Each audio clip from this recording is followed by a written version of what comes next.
Good morning, team. We've got the crew out here working on the lazy river.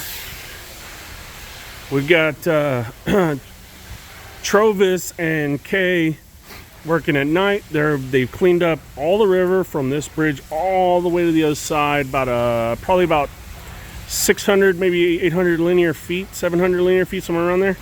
And we've started here. We're going this way, but we've got a cool new setup. We've got this 2.5-inch fire hose coming to this splitter, and then we're using the pressure just to push all the water that way. It's been working pretty good. And we've got these new surface cleaners where they're not new, they're brand new secondhand. United Rentals came through on this unit, man. Never seen one like this, but it's got the surface cleaner on the floor. It's got a 4,000 psi pressure washer, and it's got a nozzle for you to work on the side. It's pretty cool. So this has been working really well today.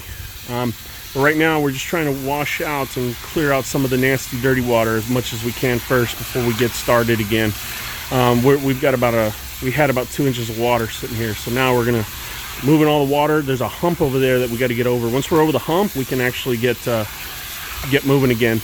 We're cleaning all the walls. Remember, if you've been following long enough, you'll know that we're actually painting the lazy river, kind of like what we did the wave pool.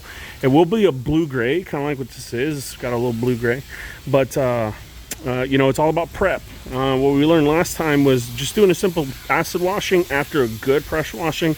Rinse it, dry it, it should be good to go. Unfortunately, middle of the day, the floor is still pretty cold, underground's pretty cold, so we have a lot of condensation. Even if we dry this all today with a blower, tomorrow morning it'll be actually all moist and wet a little bit just because of condensation. But nonetheless, it's been working good, so we'll keep going. All right.